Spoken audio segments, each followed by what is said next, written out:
Boinapalli market committee chairman దురుసుగా ప్రవర్తిస్తున్నాడని ఆరోపిస్తూ పార్కటాడ్ వ్యాపారస్తులు నల్ల బ్యాడ్జీలతో నిరసన చేపట్టారు. గత కొన్నేళ్లుగా బోయినపల్లి కూరగాయల మార్కెట్లో వ్యాపారం నిర్వహిస్తున్న తమ పట్ల చైర్మన్ వైఖరి నిరసిస్తూ ఆందోళనకు దిగారు. చైర్మన్ వైఖరిని ఖండిస్తూ ఉదయం 8 నుండి 9 గంటల వరకు గంటపాటు మార్కెట్లో క్రయ విక్రయాలు నిలిపివేసినట్లు వ్యాపారస్తులు చెప్పారు. మార్కెట్ కమిటీ చైర్మన్ కు వ్యతిరేకంగా నినాదాలు చేస్తూ ఆయన కార్యాలయం ఎదుట శాంతియుత ప్రదర్శన చేపట్టారు. వెంటనే క్షమాపణలు చెప్పాలని, లేని పక్షంలో మార్కెట్ యార్డ్ బంద్కు పిలుపునిస్తామని హెచ్చరించారు. 3 రోజుల పాటు నిరసన కార్యక్రమాలు చేపడతామని అన్నారు.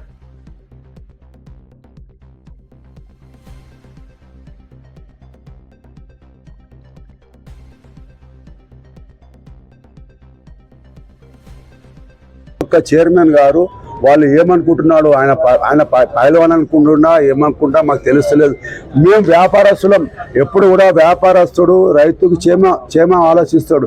రైతు క్షేమంగా రావాలి, రైతు క్షేమంగా ఇంటికి పోవాలి, క్షేమంగా రైతుకు సరుకు అమ్మి ఇవ్వాలి, డబ్బులు ఇవ్వాలి ఆలోచన మాకుంటాయి. మొదటి పాయింట్ ఆలోచన ఫోకస్ చేస్తున్నాం తప్ప కానీ ఇలాంటి అరాచకాలు చైర్మన్ ఒకటి సత్తా ఉన్నా కూడా మేము చేస్తలేము. ఎందుకు చేస్తలేము? వ్యాపారస్తులం. మాకు వ్యాపారం ముఖ్యం. ఆ దృష్టిలో ఆ కోణం లోపల ఎప్పుడు కూడా ఎన్ని మాటలు అన్నా కూడా మేము సైలెంట్గా ఉన్నాం.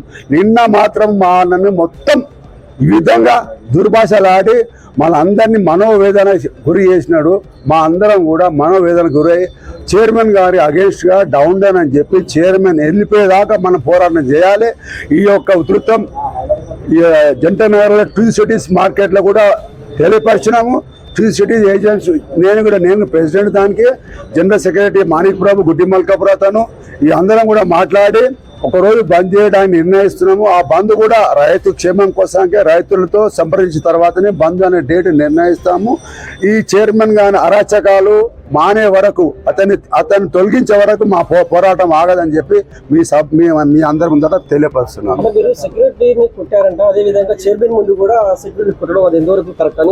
చైర్మన్ ముందట కొట్టలేదు. సెక్యూరిటీని ఎందుకు కొట్టానంటే నేను చెప్పాను. ఆ సంఘటన ఎందుకు వచ్చిందంటే గతంలో 2 సార్లు నన్ను కారు ఇక్కడి నుంచి తీయమని చెప్పాడు. తీయమని చెప్తే నేను తీయలేదు. నిన్న కూడా నా దగ్గరకు వచ్చారు. కారు పెట్టి పోతుంటే నా దగ్గరకు వచ్చారు. ఏందనంటే అన్న సార్ ఇక్కడ కారు పెట్టద్దు అన్నారు. నేను ఎవరో నీకు తెలుసా అని అడిగిన. నేను మార్కెట్ ప్రెసిడెంట్. మార్కెట్ నా సొంత మార్కెట్ ఇది. నేను ప్రెసిడెంట్. నా బండి తీయమంటావా? ఈ బండి పెట్టే ఏమి ఇబ్బంది ఉన్నది? మార్కెట్ లోపల ఇన్ని బండ్లు ఉన్నాయి. ఆ బండ్ల మీద మేము ఎన్నో కంప్లైంట్ ఇచ్చినాము. ఒక్క బండి తీస్తానికి చేత కాలేదు. కానీ ఇప్పుడు నా బండి తీయమంటారా? ఒక మార్కెట్ ప్రెసిడెంట్ బండి తీయమని కారణం ఏంది? ఏం కారణం? ఆ బండితో ఇబ్బంది ఏం జరుగుతున్నది మార్కెట్కు? అలా పెట్టడం నేను 20 ఏళ్ళ సంది పెడుతున్నా మార్కెట్. అక్కడ కావాలని వాని ద్వారా ఈ విధంగా అంటే వీళ్ళు రెచ్చిపోతారు, వాళ్ళతో కొట్లాడొచ్చనే ఉద్దేశంతో నన్ను దుర్భాషలు ఆడితే నేను ఇట్లా తోసేసిన అంతే. ఆ తోసేసినందుకు నన్ను అది చేసిన ఇది చేసిన అని చెప్పి వీళ్ళు ప్రచారం చేసుకుంటున్నారు. వీళ్ళు ఏమైనా చేసుకొని చైర్మన్ నిన్న మాటలకు అతను తొలగించడాక మా పోరాటం ఆగాలని చెప్పి మీ మీద స్పష్టంగా